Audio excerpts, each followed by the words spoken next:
Welcome to the Jeff Mayweather Show. My name is Alexz Yzerman, joined by Jeff Mayweather here. Sorry about that prolonged introduction there, just getting things ready.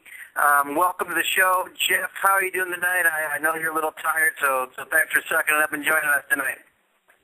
Yeah, I'm okay. Yeah, just a little tired, a little jet lag. Yeah, I guess Pitbull has a little competition there for Mr. Worldwide now. Huh? You've been all over the place. Go from Vegas to England and Ireland and back to Vegas and over to Philadelphia. Tell us a little bit about that, as far as your travels go. Well, I mean, I guess I consider it a blessing to be able to, to just be working with fighters and actually getting a chance to, travel the world. And so, back to back, actually 3 weeks in a row, I'll be working. First, I went to Belfast, Ireland with Kevin Johnson, and now I'm in Philly with Bowie Tupou. And actually then in December 17th, I actually be in the corner with Roy Nelson, Big Country. So yes, it's been a very, very busy, busy month for me. So, and I consider it a blessing. All right. Normally we have wall-to-wall guests. This week I wanted to approach you a little bit different. In the second half at 7:30, we're going to go ahead and bring in Jessie Vargas, who's got a fight this weekend, this Friday. But before that, I figured we'd catch up a little bit because you have so much going on, so much been going on in boxing. So, I figured it'd be, let's just get us a chance to catch up on everything and talk about that stuff. So first, let's start with the unfortunate stuff. Let's go over a little bit and talk about the fight this past weekend with Kevin Johnson. I know it was a really short camp. He took the fight on 3 weeks' notice. You guys were just together 2 weeks. How did that go? And explain some of the difficulties of working with someone, especially someone new, with such short notice for a fight. Well, it made it pretty tough because actually going into the fight, I mean, I didn't necessarily know, how much training Kevin really had done, and and I think that realistically that he really didn't do much more than, probably maybe possibly 2 weeks, and I can kind of sense it once the fight really actually started to take place. I mean, Kevin's a great defensive fighter, not really known, he's not really known for letting his hands go. But that's one thing that I stress more than anything is, throwing punches. But, so I mean, it's one of those situations, where basically, I was kind of blind to the situation. But, at the same time, I mean, it's, still an opportunity of a lifetime. And sometimes you just can't pass up, those opportunities. And I think that's what it was more than, Kevin Johnson that was in, tip-top shape, 100%. Focused and ready to go. Okay. I mean, I don't think that, because I think that their skill levels were, miles apart, and just as the fight progressed, it seemed like, Tyson Fury was just in better shape. Yeah, I wanted to touch on that a little bit. Before the fight, you guys, had said, and you thought the abilities and the as far as the skill level goes was, certainly in Kevin's favor. Were you kind of surprised, by the ability of Fury during the fight? Well, I mean, the one thing that, Fury showed that he hadn't, that I hadn't seen was that, I mean, he was a guy that, for a guy his size, he did have a high punch output. And, he did try a few new things in there that I had never seen. I mean, he was trying to use angles and try to create angles by, side stepping and things like that. So, I mean, I took my hat off to him. I think he did a good job, and I think that, just because of the fact that he's so young, that he still has a chance to actually become, maybe heavyweight champion of the world one day. Not so much on his ability, but the fact that he's young enough to continue to get better. Right. Now, before the fight, there was quite a bit of trash talk. I mean, it wasn't, at all-time high levels, but both of them kind of, talked quite a bit of trash. Then just before the fight and after the fight, it all kind of did a 180 there, and they kind of, couldn't speak kindly enough of each other. So was that just kind of a change once they got to know each other a little bit? Did they started to like each other a little bit more, or was it just, kind of your typical ability to fight where the trash talk is kind of a prerequisite? Well, I think I think that this is something that is kind of a UK thing. I've never seen nothing like it before in my life. Where you have, two guys that are actually getting ready to fight each other. And then, as a part of the promotion, you can have those guys actually get a chance to sit with one another and do things, that over in America is inappropriate. Because realistically, it seems like it takes the fighter's mental edge from them. Because you can't, how can you be, 100% focused and really, have, killer instinct and the desire to actually take this guy's head off when you're promoting and they have you guys, singing together, have you guys, in every interview, everything is so positive, between you two that, it's almost like you almost got to, try to recreate whatever it is, the dislike or the reason why you're even there to even give yourself a mental edge, But, of course, that, that's not a reason for winning or losing, but it's still just, to me, it's just something I've never seen. So if Floyd and Manny ever fight, we won't be seeing a piano playing and seeing a thing going on with Floyd playing the piano and Manny singing. We won't see that. I don't think so. That'd probably be a separate pay-per-view right there, wouldn't it? That just was funny to me. It was like, I tease Kevin about it a lot. But at the same time, I guess that's part of the way they do their promotion. So, I guess it is what it is, But like I said, me myself, it's just something that I couldn't understand. I couldn't even get the vibe of two guys, that get ready to go to war against one another, and everything is so hunky-dory. I just couldn't get it. Right. Now onto the fight. A couple fights ago, obviously you were involved with it, but Kevin was roundly criticized for performance against Vitaly, that he was just kind of in to survive, and he had a really poor performance. Wasn't really looking to strike, just kind of looking to survive. And this fight here, it's kind of more the same. The output was really low as punches go. Is that cause for concern that, that this might be a trend? Because, one time you could say it was a fluke, but two times you kind of wonder if it's a pattern developing. So, going forward, is that cause for concern for you? Don't get me wrong. It's one of those situations in which me, myself personally, I can't really judge because of the fact of knowing that, the fight was on a 3-week notice. And basically, and that's what I seen. I seen the guy in, like in a 2-week notice shape, as the fight progressed. Because he had the knowledge and the ability of being able to not be hit. And and his work rate wasn't that high, and of course, that's the one thing that sticks out is the fact that it was almost like a recreation of the same performance. But me personally, I like to think differently because, when you train a guy for 2 weeks and you go into a fight this big, I have to lean toward the fact of, the fight being on short notice rather than, just, doing like everyone else and saying, okay, well, that's just how he is. I guess I'll find that out in the next fight when we actually have a 6 to 8 week camp. All right. All right, well, last question on that before we move on. Just, improvements we made going forward, and what would you like to do next with him? Would you like a step back, and kind of build the confidence back, and then, maybe be able to work some of your game plan out against, maybe a lesser opponent, or do you want to, kind of stand at the same level and get the best guy out there that you can get? Well, it's one of those situations in which, me training him, actually give me a need to give myself a chance against,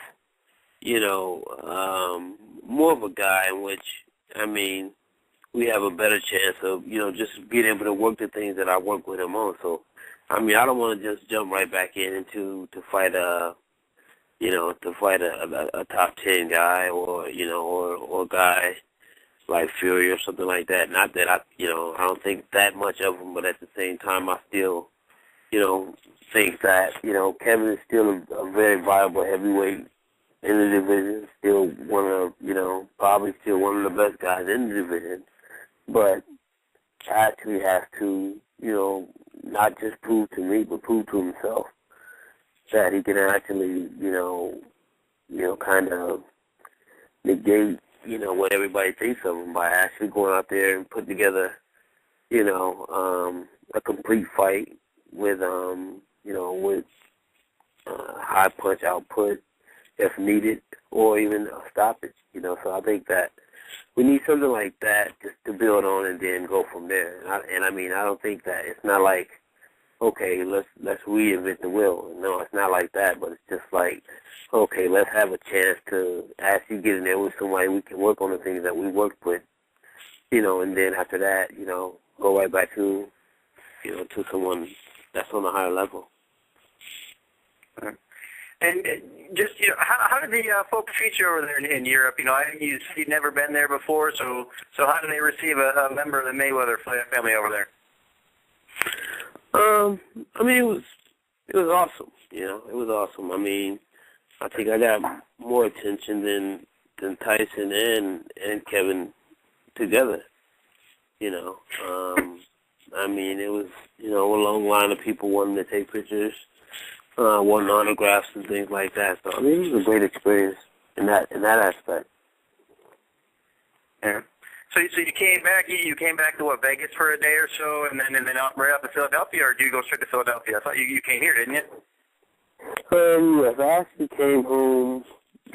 Missed my first connecting flight, so I ended up getting home close to almost midnight, and turned around. I had to, of course, repack, and and be ready to go directly to Philadelphia the following day.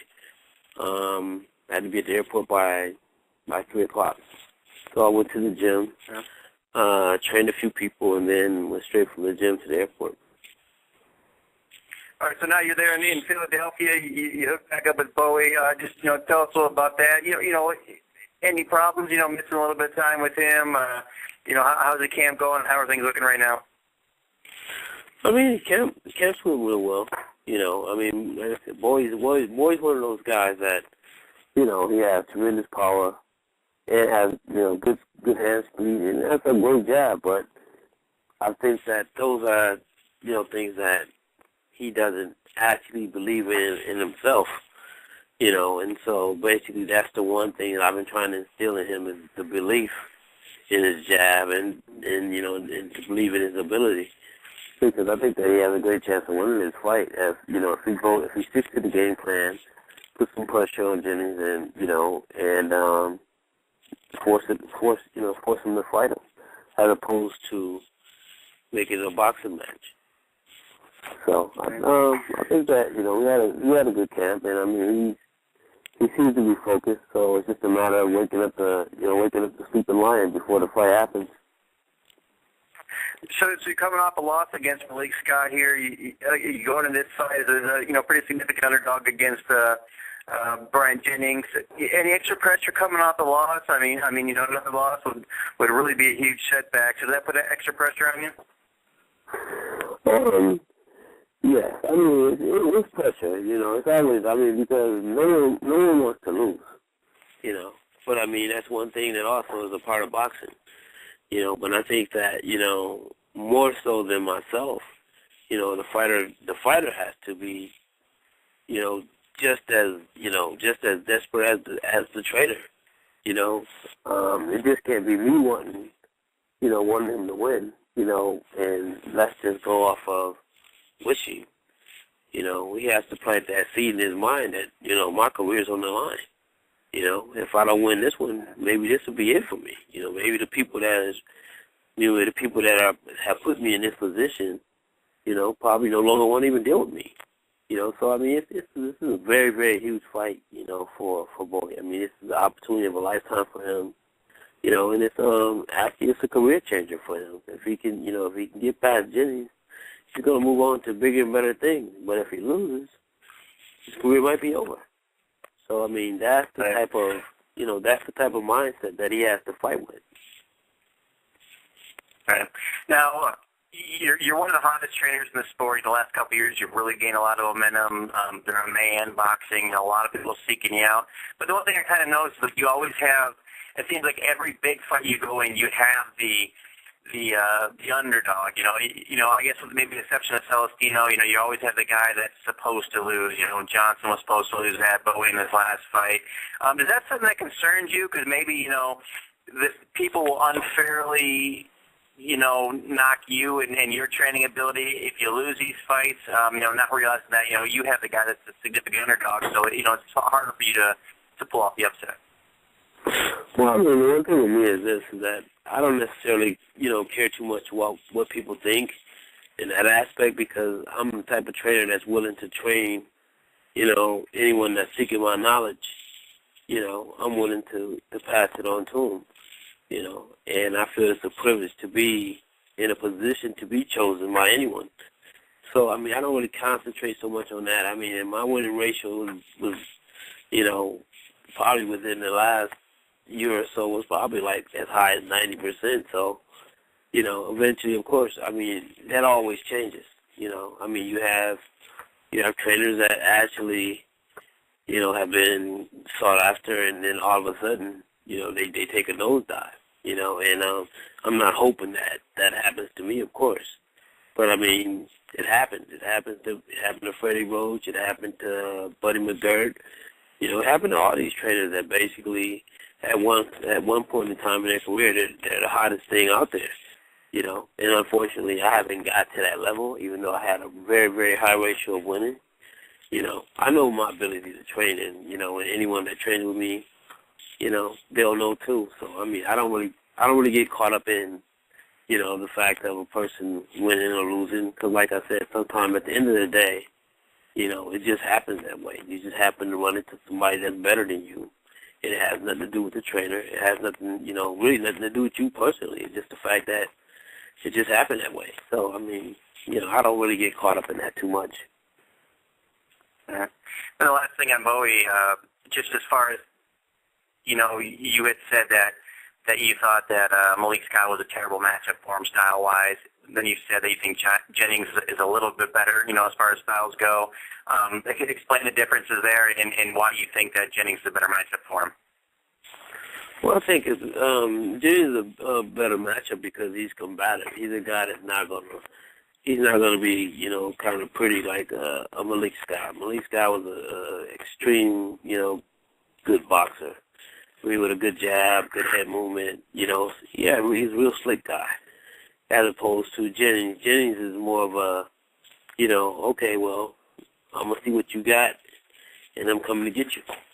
You know, and so basically that gives us a chance. I mean, that makes him vulnerable and makes us in a position to actually, you know, catch him with that big shot. Because, I mean, by far, I think Bowie's a much bigger puncher than him.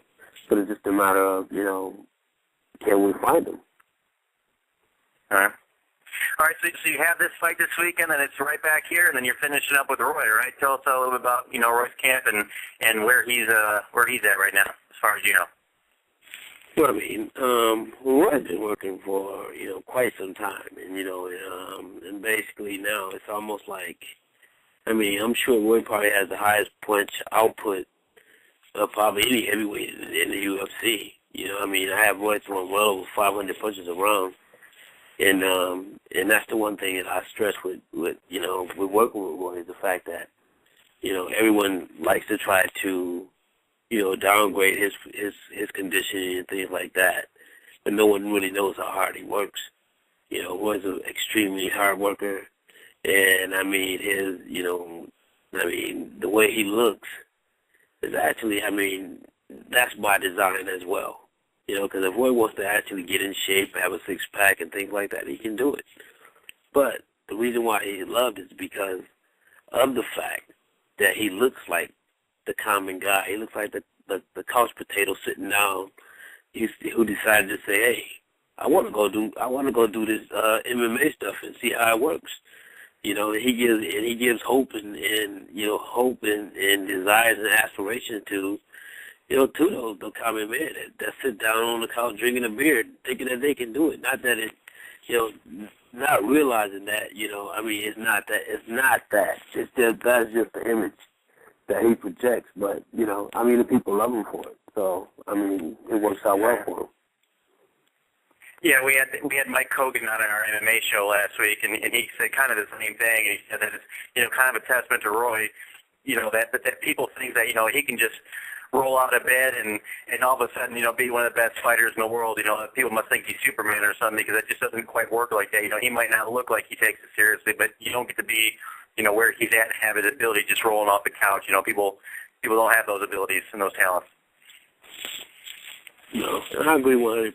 I mean, because, basically, when I first met Roy, in all honesty, when I first met him, and he was the guy that I was supposed to train, I didn't realize because of his beard, because he has a tendency to make himself look a lot older than what he really is, because his face he doesn't have an old-looking face at all, but just because of that, I thought that when I was supposedly training Roy Nelson, that actually I was training his son.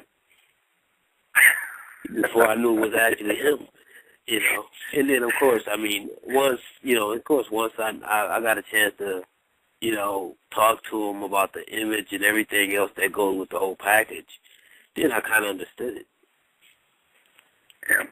Yeah.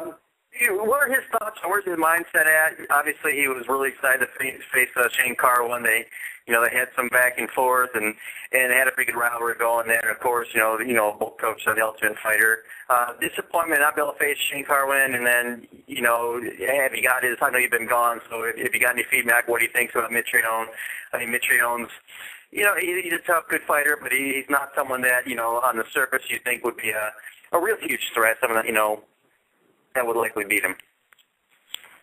Well, I mean, I think that Roy was, he was very disappointed with the Carwin fight, and because it's not just the first time, it's the second time that this has happened, and of course, I mean, they had war words, and so everybody was very excited about the fight, and then it comes down to the last minute, it doesn't happen once again, and of course, I mean, Roy was, he was a little devastated by it because I can tell, his mindset and everything, but like I told him, I said, we've already worked too hard to even worry about that. So, I mean, he just took it with a grain of salt and continued to work hard. And the only thing different was that, I had to start training him from a southpaw stance so he can, he can start, acting as though he was fighting a southpaw. So, I mean, other than that transition, I mean, everything is still on point.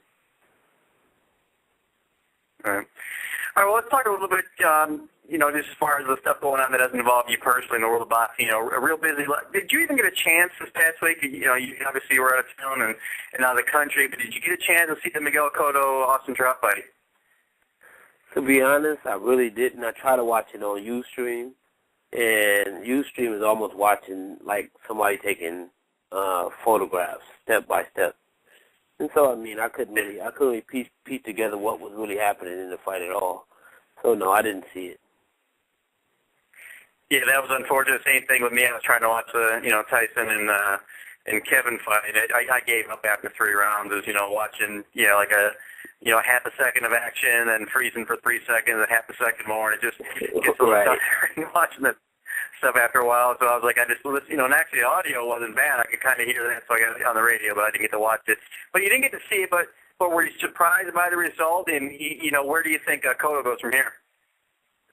Well, I mean, don't get me wrong. I mean, I knew there was a potential upset, but, I mean, I still thought that I just thought with the fact of the fight being in New York, that it would be such a huge it was almost like, Trout would have to almost kill Cotto to actually win the fight. But, fortunately, maybe with the pressure, what happened with the Lara fight against Paul Williams or whatever, maybe now that probably put some of these referees in check.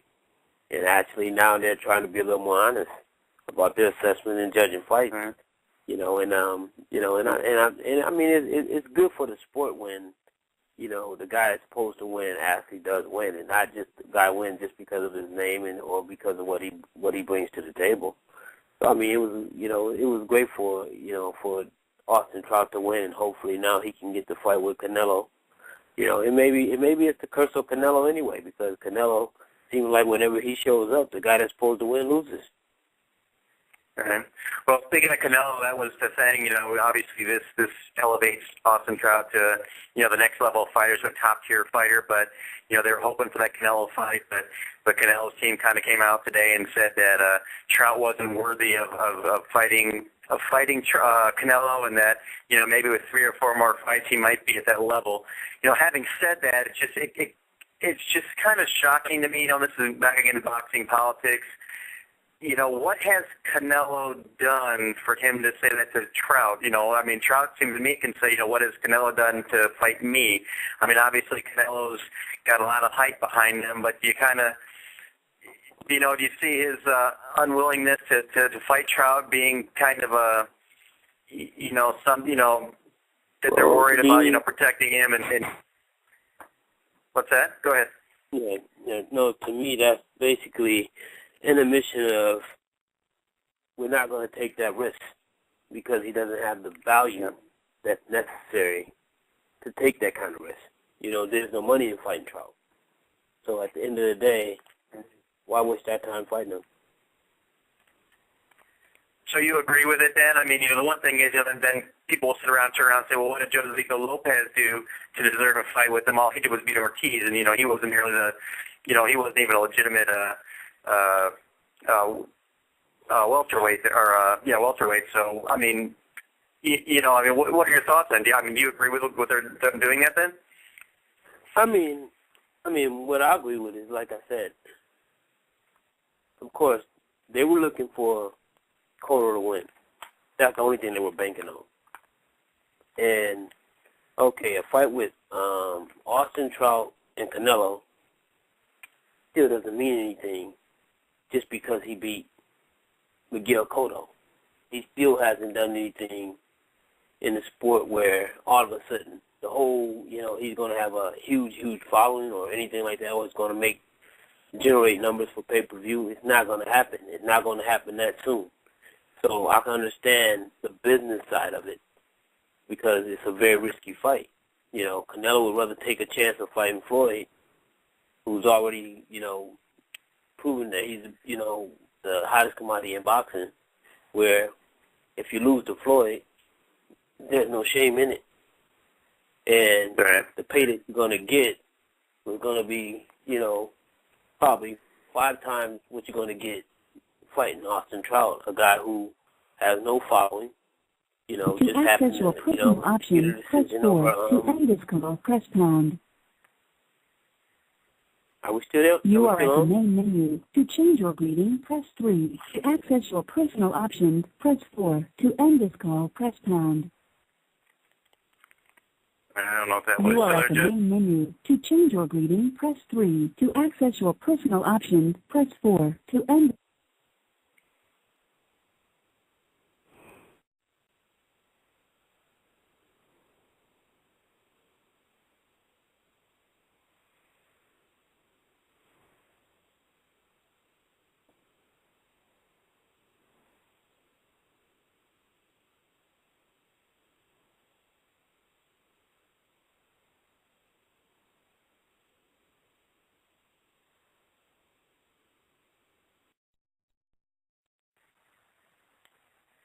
All right, sorry about that. We had some difficulties there. We're going to go ahead and get Jeff back on the line here.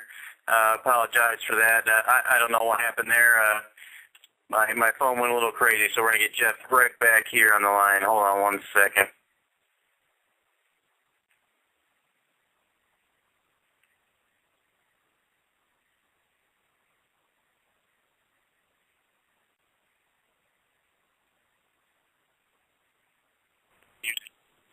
All right, Jeff, you there? Sorry about that, buddy. My phone went crazy. Okay. Yeah, you hung up just 1 second before I got back on. I don't know. My phone answers some other call automatically, and I don't know what happened. So, did you get to finish your point there? I mean, basically, for the most part, like I said that the fight, it just doesn't make.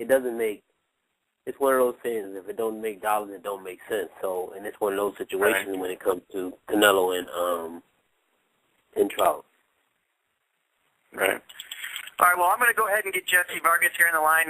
What I'd like to do while I'm doing that, just go ahead and tell us, obviously the big fight this weekend, Marquez and Pacquiao meet for the 4th time. Thoughts on that?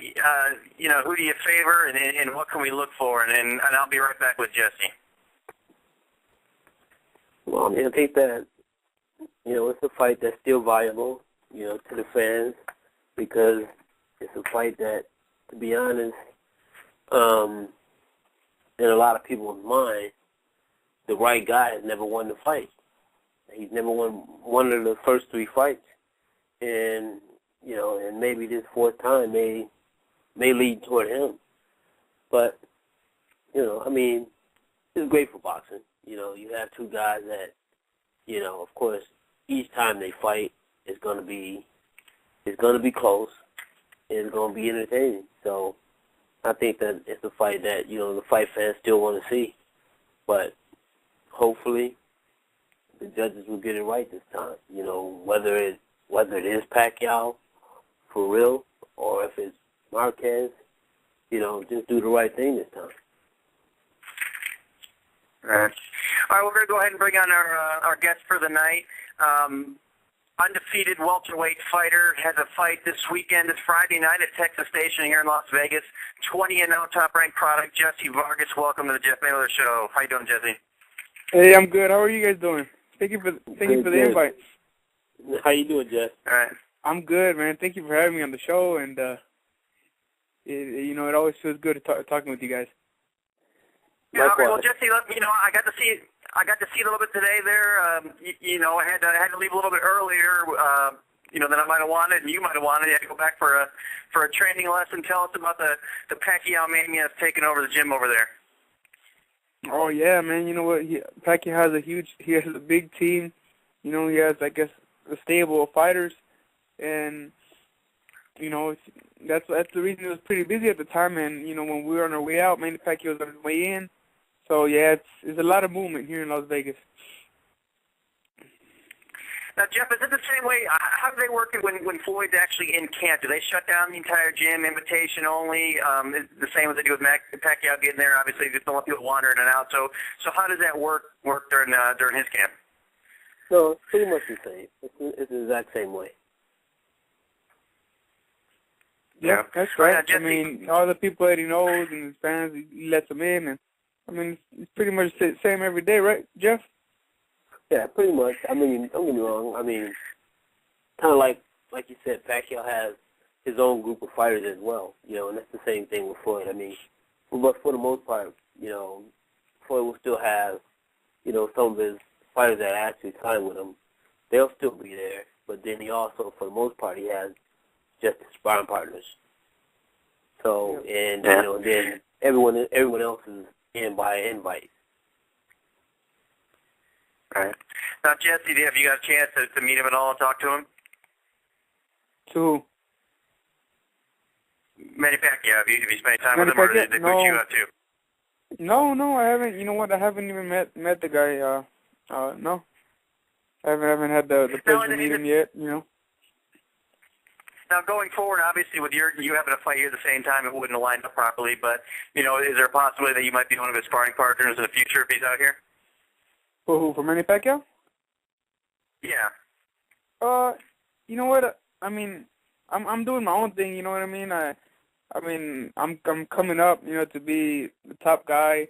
I don't think about being a sparring partner for anyone else. I just look forward and I just, look who I'm fighting next, and we'll go based off that. Who do we need as a sparring? Maybe if I find a lefty, maybe if I'm fighting a lefty one day and he needs sparring and I do too, you never know.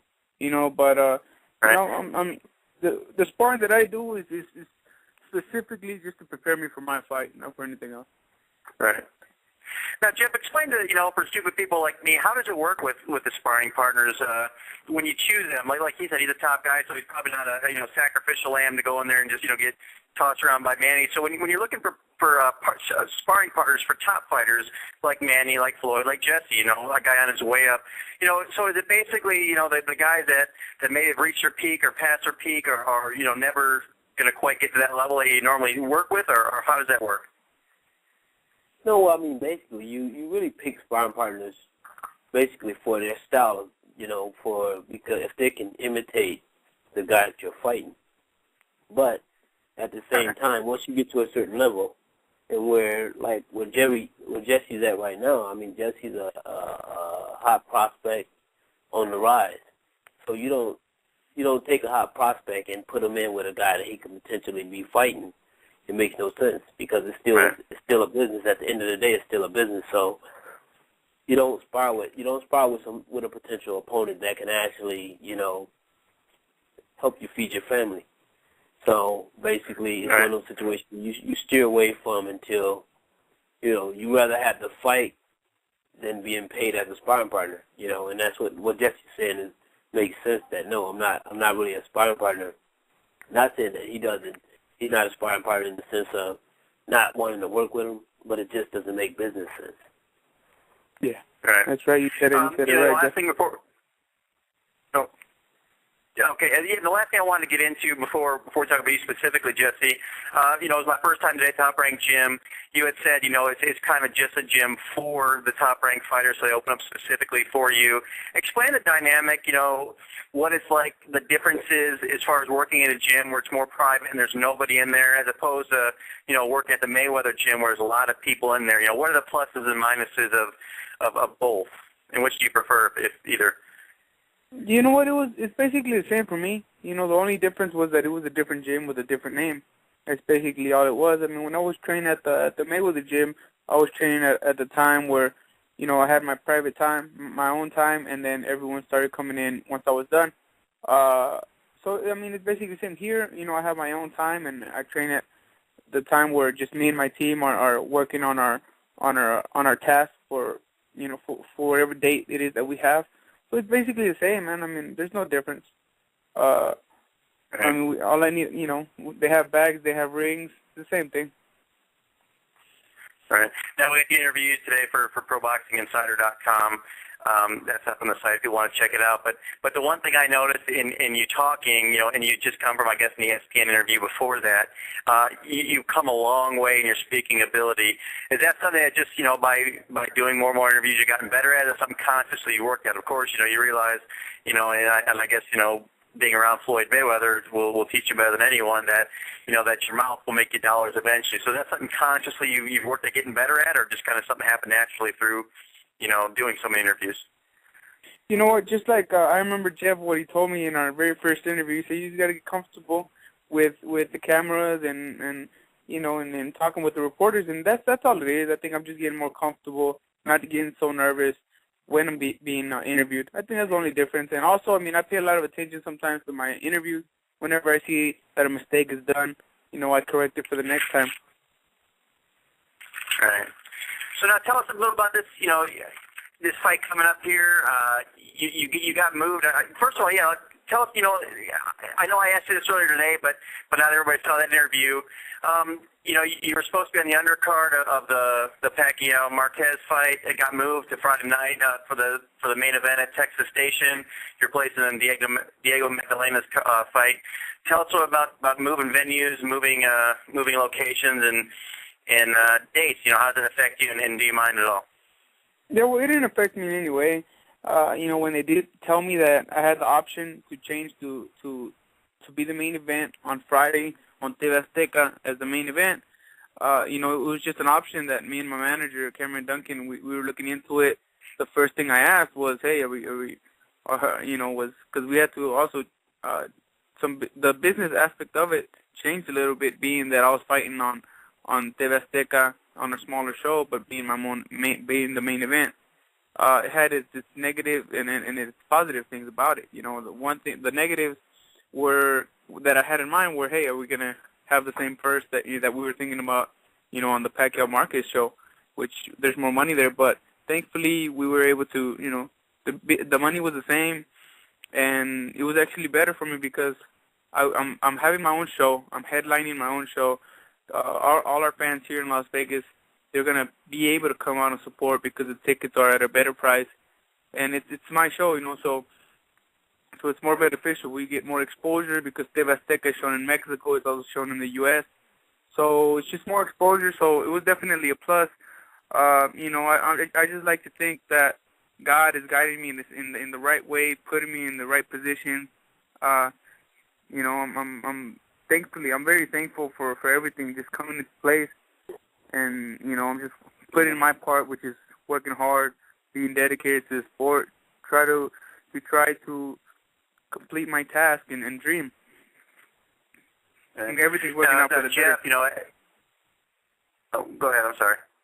I said everything's working out for the better. I mean, like this year, you know, I was supposed to fight on a non-televised portion. I was possibly going to be on TV, the fight that you could see for free before you buy the actual pay-per-view.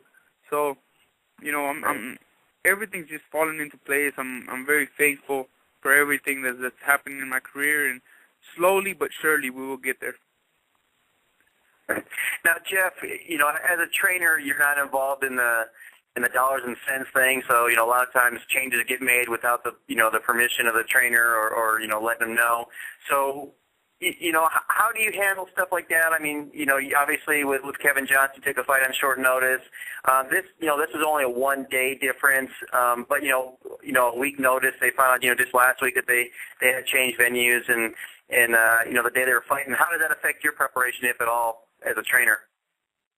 Oh, well, no, it doesn't. It doesn't really affect your preparation because, I mean, 1-day difference is not a big deal. I mean, it just basically boils down to a business decision, you know, and basically, to be honest, it's a situation where you went from being a person on the undercard to becoming the main event. So, you know, I mean, at the end of the day, and I mean, and of course, I mean, the pay is a part of it, you know, because you don't want to get moved to a smaller card even though you're going to be the main event.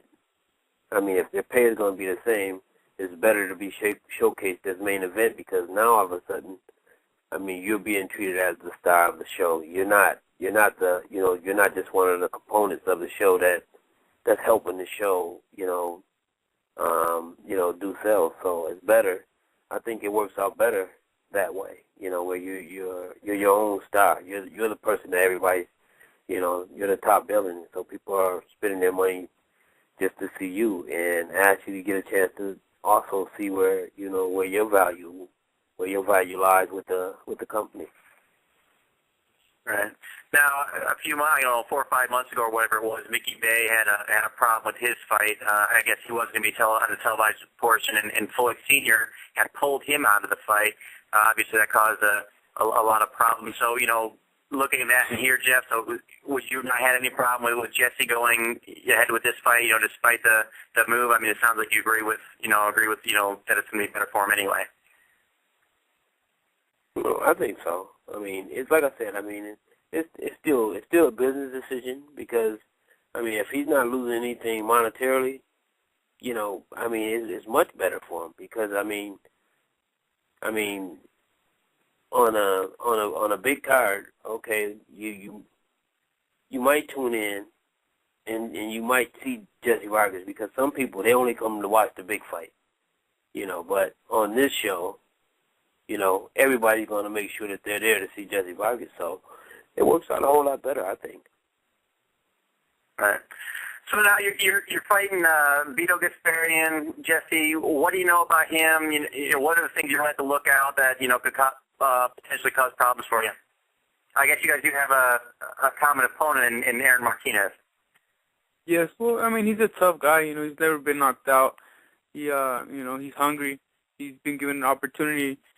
You know, he's going to try to come and beat me, and we're here to stop him. You know, we're here to make sure that doesn't happen. We're here to come out with the victory, with a spectacular victory, you know, and just to, I mean, I hate to say that I'm going to knock him out, but that's the plan. I really want to come out with the KO, you know.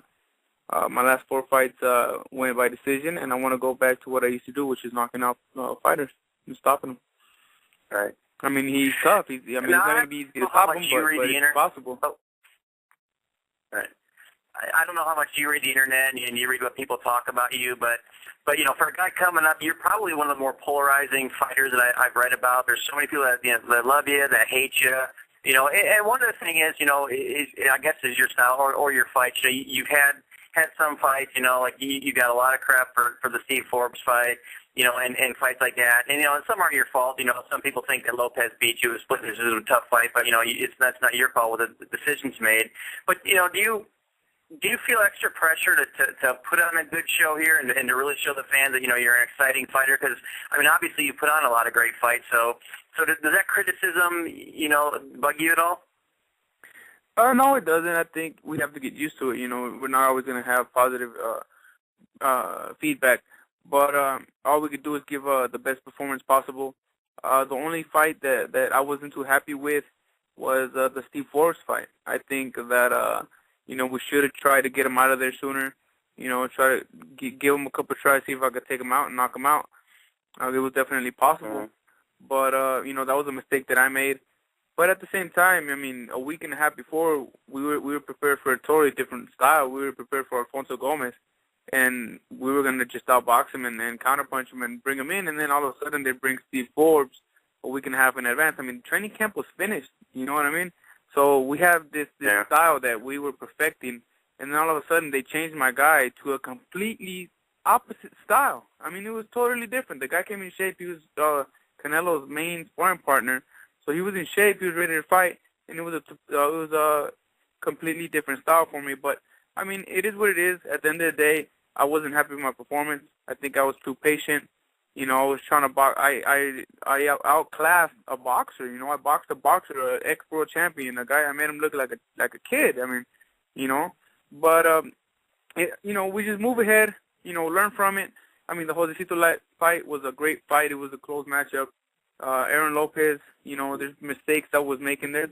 I'm a young fighter. I'm only 23 years old, and I'm gonna continue to learn.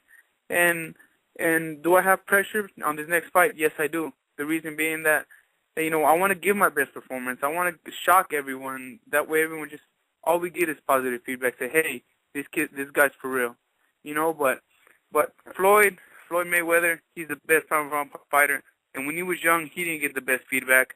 Sugar Ray Leonard, when he first became world champion, they said, he got lucky. You know what I mean? All the fans are gonna remember is one great, spectacular fight. And I will give it to them, hopefully in this one and the next ones to come, But all we need is one fight to bring us to the top, And all of a sudden we are the best pound-for-pound fighters, and that's what I'm looking for. I'm just looking for that opportunity, that chance to show everyone who I am as a great fighter. Right, and ultimately, it will come. It will come. As long as they're talking about you, that's all that really matters, good or bad.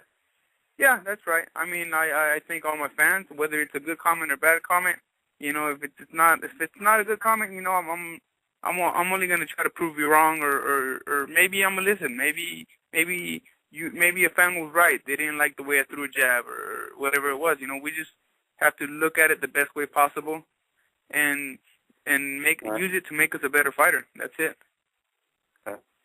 I think if I was a boxer in your well, not necessarily your position, but a talented boxer, I think I'd embrace the bad guy rule. I think it'd be a little more fun anyway. Kind of being the person everybody wants to get their ass beat. But Jeff, you've been around Jessie for a long time. Since way before he was in the pros and that kind of stuff. What do you think of his career, how it's evolved? Maybe some things he still needs to work on, and the things that he really displays that are potential signs of greatness. I think Jessie, he's right on course, with the things he's doing. I think that that's part of it. That's part of the sport, where once you get to a certain point, of course, certain things are expected, and of course, sometimes when you don't live up to that expectation, you're going to be criticized. But one thing about boxing is you're only as good as your last fight. And so, you go out and you do something spectacular, just as Jessie said, all's forgiven. All forgiven, all forgotten.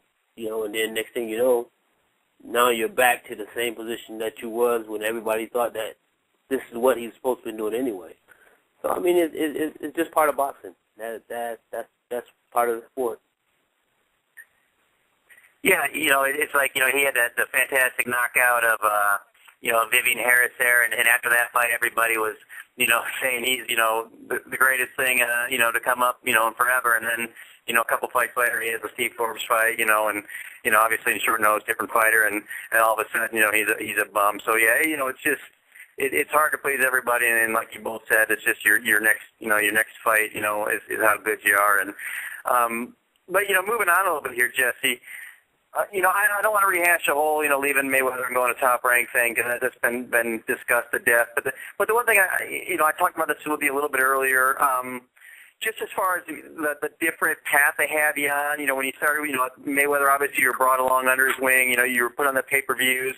It kind of seems like it's taken you a step back here with Top Rank. You know, you're doing the ESPN fights. You know, even though originally you were supposed to be on the pay-per-view, well, you weren't supposed to be on the pay-per-view. You were going to be on the untelevised portion. So what do you think about, you know, the step back they've taken with you and their plans with you so far? Yeah, well, I mean, of course, I would have liked to be on pay-per-view. I mean, what fighter wouldn't, right?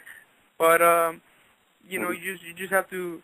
I understand that Top Rank has a path that they want to take me through, and I'm sure they already have an idea of what bumps I'm gonna have in that path. You know what I mean? Who I'm going to fight. I'm sure they have everything planned out for me. They haven't told me anything, but I'm sure they have it planned out for me, what route it is that we're going to take. And if that means that I'm not going to fight on pay-per-view this Friday or Saturday, it's okay. But I'm going to be there. I'm going to get there because I have the right team to take me there, and not only be a future world champion, but a future star. You know, this guy Top Rank is a, you know, it's one of the. They're one of the best promoters out there. They know how to make rising stars. You know, they've made Oscar De La Hoya, Floyd Mayweather. I mean, the best fighters out there, Top Rank made them. Sugar Ray Leonard, you know, they made him into that star. Manny Pacquiao. So I hope to be their next rising star. And I mean, I feel very confident because here in my side, my training camp, everything that I'm doing right. So, and with God on my side, there isn't a reason why it shouldn't go my way. But, you know, whatever it is that they're doing, I'm sure they're doing it to take me to being a future world champion and a rising star. So I trust them. So now, so if there's a reason behind it, that's what I believe. Right. So now this fight, I guess, you know, you don't ultimately know the answer, but how did this fight with Vito get made? You know, before it seemed like, you know, you were kind of ready for that next step. I know last year or so you're, you know, calling out Robert Guerrero, and people thought, you know, you were ready to take a step and really fight a, you know, a really big challenger. And then, you know, like I said, all of a sudden you've been pulled back a little bit. You know, you fought some really tough guys, but maybe guys that were on the, you know, the back end, the Steve Forbes, Leonardo Tyners, the you know, Vivian Harris, and you're supposed to fight Alfonso Gomez, obviously. So it seemed like you were primed for, you know, that real legit challenge. So are you happy with, you know, I don't mean to disparage him. He's a tough, good fighter, and obviously you can't overlook him at all. But the quality of opponents here, does that bug you at all? And do you think you're ready to, or when do you think you're ready to take that big step up? Yeah, well, right now, you know, we're ready for Vito Gasparyan right now. We're prepared 100% for him, for the best fighter that could be in front of me come Friday. You know, we prepared to the fullest. And now looking on anyone else, I mean, I'm not going to back down from anyone. I called out Robert Guerrero, and I'll tell him again, hey, I'll fight you anytime. You know, but it's now I also have a manager, and it's up to him. You know, it's up to him when we're going to take that next step. And I hope that I truly feel that 2013 will be my year, and I will become world champion. You know, like I said, I have to talk with my manager and my promoter. But whenever they give me the opportunity, I'm going to be ready. What I do know is we also need that exposure. You know, and fighting on TV Azteca, you know, all my Mexican fans, all my Spanish fans, they're going to be able to to see me, and if they haven't seen me, they will see me for the first time, and I hope to have more fans after this fight, which when that will help me once I do fight for the World Championship, once I do fight in that big fight. All the people that saw me here on TV Azteca, on ESPN last time in September, my fan base is growing, and what's going on here is that I think that they put me on TV Azteca, and we're gonna get new fans, and maybe they might put me in another show, in wherever it is, but we're just gonna continue and get more fans, and that's our goal right now, to expand our fan base. That way, when we do fight for a title, it's not just on HBO After Dark, but it's on HBO, and all of our fans are there to see us. Because I could fight for the title now, and I won't have the fans that I'll have, say, here in May 2013. My fan base is growing, and when I do fight for the title, I know that my fans will back me up 100%. So how does that work? Obviously, you're a young, good-looking kid, perfectly bilingual. How does the Mexican, do you get some backlash? Like anything, people, hey, he's not really one of us. He's an American, really. How do the Mexicans overall? How do they embrace you? Because obviously, it doesn't get much more passion than Mexican fans. So how have they taken you so far? You know what? They're treating me very well. I'm very happy with them. They're very happy with me. I just speak the truth. I'm very proud of my heritage. I'm Mexican-American, and I'm not going to deny what I am. I speak perfect Spanish because I'm Mexican. I speak very good English because I'm American. I'm half, and I think, I'm only going to get more fans like that. I can relate to the fans. If anyone, like, we had some guys coming into our gym, the doors are locked. So the guys are waiting outside. They're Mexicans. Just as I am, and I said, I saw someone standing outside. Hey, someone's outside. Who is it? Because I like to know who's around the gym. Hey, it's these guys. They say they'll wait for you to come out. You know what? Let them in. Let them in. There's no reason for them to stand outside. We let them in. They're able to see our training, how it goes, and they're very interested. I talked to them for a second. I tell them thank you. The point is to be very thankful and as honest as you can with your fans, and I try to do just that. All right. And now, Jeff, let's make you Jessie Vargas' manager here for a minute. Let's say he has an incredible performance, second round knockout, whatever, just looks as incredible. What would be your plans for him, going forward from here? Well, I think that what Top Rank is doing is basically they're putting Jessie in a position, to be his own person, to create his own fans, to have his own fan base, and to have his own following. I don't think that, they're no longer trying to, like the normal process of being brought up under Manny Pacquiao.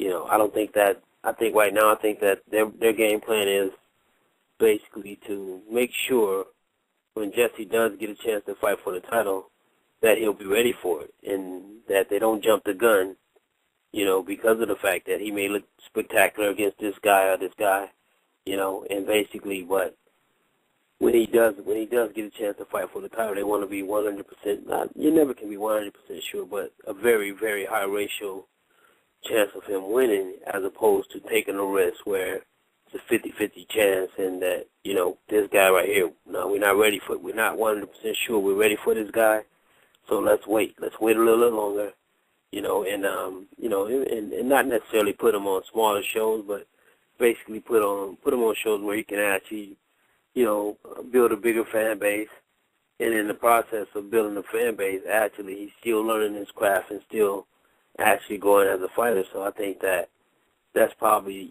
right now, that's probably the path that they're taking. They're the path of now we're focusing on Jessie Vargas. We're no longer, just trying to bring him up as the guy that fights on Manny Pacquiao's cards, but the guy that's still growing as a fighter, but actually, he's being shown to smaller networks and actually free networks that create even a bigger fan base anyway.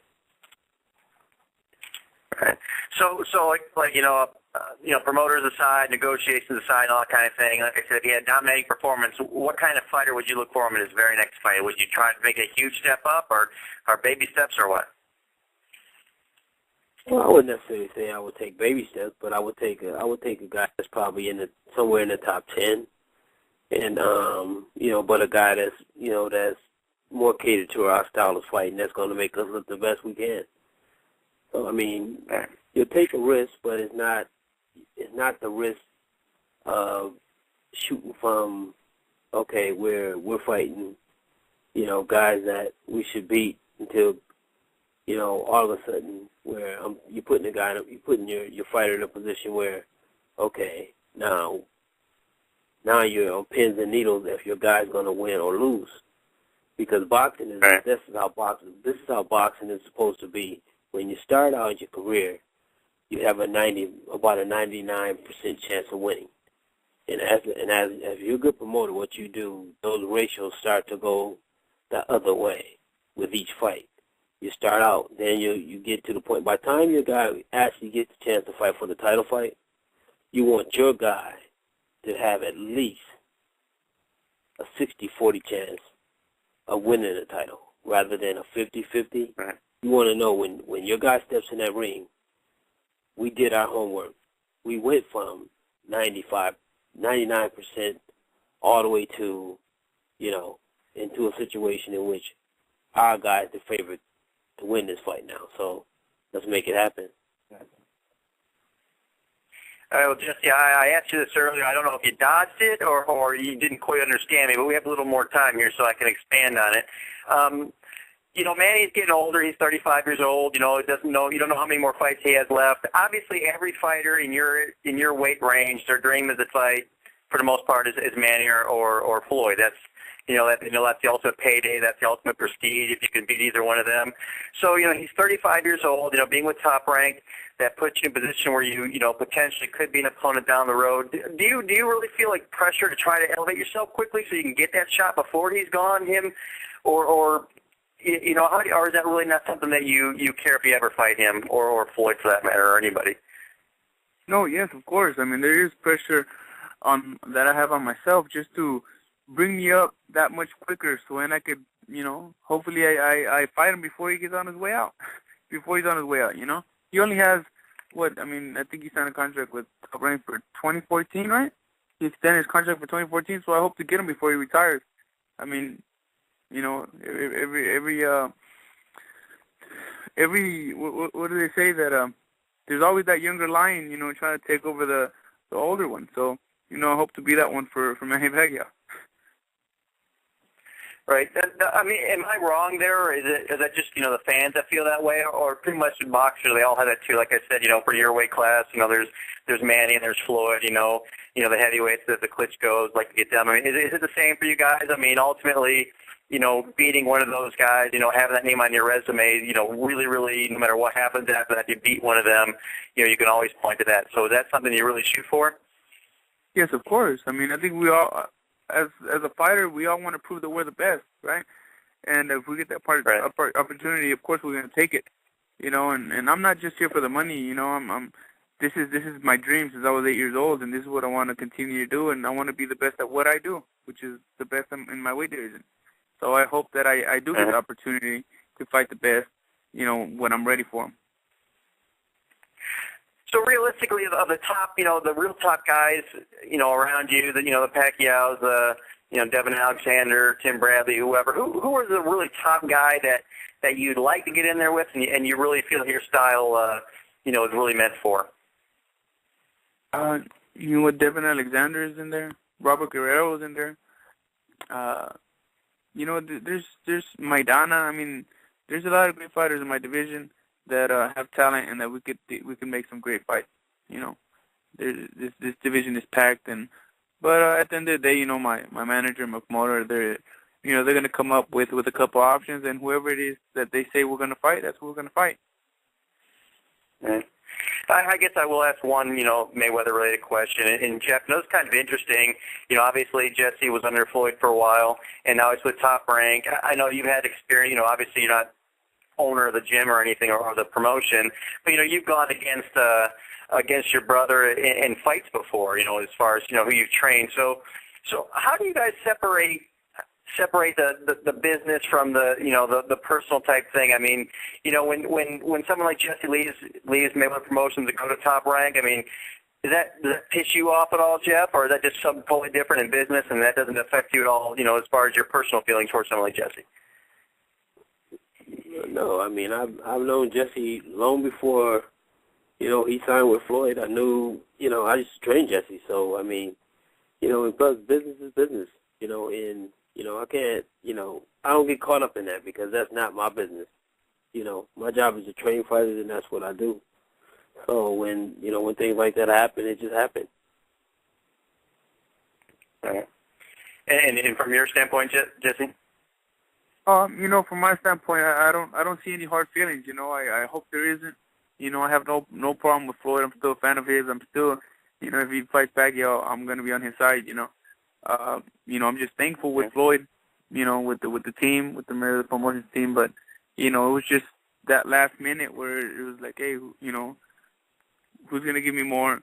When we were in negotiations with Floyd with Top Rank, and Floyd knew I was in negotiations with the other side, but this is a job. This is a career. Someone's gonna pay you $20 an hour, and the other one's gonna pay you $22 an hour. You're gonna say, well, I'm gonna go with the $22 an hour. It's at the end of the day, whoever pays you more, that's who you're gonna go with. So that's the reason I made my move. Have you had any personal conversations with Floyd in the last, since you made the move? Not yet. I mean, haven't been able to see him. Hopefully, I will be able to sit down and say hello to him one day. But like I said, I mean, I've been very busy training, and he's been very busy as well. Ever since he after his fight. So hopefully one day, we'll get to say hello to each other. Right. Is that the worst part about doing interviews and talking to people? Is talking about stuff like that? I'm sure it's fun to talk about the fighting, but the business aspect, does that kind of suck talking about that? No. I mean, if we speak with the truth, I mean, there shouldn't be a reason why there's a problem with it. It's business is business. We have to understand this, and that's a part of life. Some people are gonna like it, some people aren't. You just have to deal with it. Right. I mean, if there was a problem, if there was a problem, then maybe it might bother you to talk about it. But thankfully, I had no problems with anyone. Right. The last thing before we get you out here, just a couple days from your fight, just break down the fight for us. I mean, prediction for the fight and what you're really setting out to accomplish and showcase as far as your skills go in this fight. Well, I look forward to giving a spectacular performance. I feel very strong. I feel fast. I feel like we have a very good game plan, and I feel that I'm the better fighter. So I hope that we get a knockout in this fight, and that my fans are happy with the outcome of the fight. And I want to thank all my fans. Thank you all. This is a great, this is a big fight week. You have the Marcus Pacquiao fight as well, and that's going to be a tough fight. I think there might be a knockout. They both do not like each other right now. They both have something to prove. And the only way that to shut everyone up is going to be with a knockout. So I think there might be a knockout this time. I think that Marquez always counter punches. I think he's going to have to change his tactic this time and surprise Manny Pacquiao, because Manny is used to him counter punching. Manny is probably thinking he's going to counter punch him again. So this time, if Marquez maybe tries to put some inside pressure, maybe might benefit him and surprise Pacquiao. Because if you think about it, they already know what to expect from each other. So if they surprise each other, it's going to bring a great fight. It's going to be a great fight no matter what, but it would be interesting for the fans. But I think ultimately, the one thing we all just wish is there's a decisive outcome, no matter who it is. At least not something that people are arguing with the outcome. And who really won. That's a little frustrating in the first three. But just let me ask you, just to touch on that real quick. Is it obviously he didn't lose, but he lost on the scorecards the last fight to Tim Bradley. But if Pacquiao came out here and really laid an egg and was dominated by Marquez, that might kind of spell the end of Pacquiao? I mean, I'm sure he'd still be marketable, can make some money, but as a potential future opponent, are you kind of rooting for Pacquiao in a way, though, knowing that he's the best option for you in the future at some point? You know what, myself, I think, let the best man win. I think Manny Pacquiao, if he loses, he's still going to have that big fan base. He's still, bringing in a lot of money. Just as Sugar Ray Leonard, even when he lost, people still love him. And I think it's going to be the same thing. And I'm willing to take on the loser or the winner whenever it is that, they want to give me the fight, because it would be a good fight if one day in the future they would put me with Marquez or Pacquiao. It doesn't matter. They're both very talented. They're one of the best in the sport. And just either one in the future would be a great fight for me. Right. Jeff, last thing from you, just, kind of same thing as Jesse, you're not really, I'm sure, I don't know if you're familiar with Vito Gasparyan or not, but what would you like to see Jesse really, really showcase as far as this fight goes and what will lead him going forward? Well, of course, an impressive performance would be the best thing for any fighter, not just Jesse. The thing is that, basically you want to get your fans back behind you in the way you once had them. So, and like I said, boxing is a fickle sport, and and that's all he needs. That's all he needs is a good performance, and then the few fans that are not so sure of what they think Jesse's ability is, maybe they'll jump back on the bandwagon, because that's how boxing is. So it's just one of those situations in which, Jesse has to perform, to the level he once have to make people believe in him before. And so, if he gets a, spectacular knockout or even just a brilliant performance, I'm sure that the fan base is going to continue to grow. And the one thing I kind of noticed is that people, a lot of times, they attribute your ability to based on who you're with. So if people hated Floyd Mayweather when you were with him, Jesse, they hated you and you were a bum. If they hated Bob Arum, now you were top ranked, all of a sudden you're a bum where you might have been good before. Do you find that a lot, that people's allegiance to promotions, kind of reflect their opinion of you individually? Yeah, but we're here to fight, and eventually we're gonna win them over. And I also have a lot of fans now. I have a lot, just like I have people that say negative comments. I also have a lot of people that are on my side cheering for me. So but eventually at the end of the day, we'll have one on our side. Right. So hey, I've been going back and forth with you guys, but before we go here, anything you guys could say to each other? You guys haven't been able to mingle amongst yourselves. So anything you have to say to each other? Well, it's always a pleasure talking with Jeff. Jeff's a guy, a person that I have a lot of respect for. I've been knowing him since I was a kid, and like I said, it's always a pleasure talking to him and even hanging out with him too when I used to hang out with him at the gym. Yeah, well, basically it's a situation with Jesse. Jesse, is one of those guys in which, once you get to know him as a person, you're going to root for him. So, I've always been a fan of Jesse, from the day I was training him, and I'm like I always say, I'm more impressed with the young man that he's become, and of course, I want to see him excel to the highest level. Right.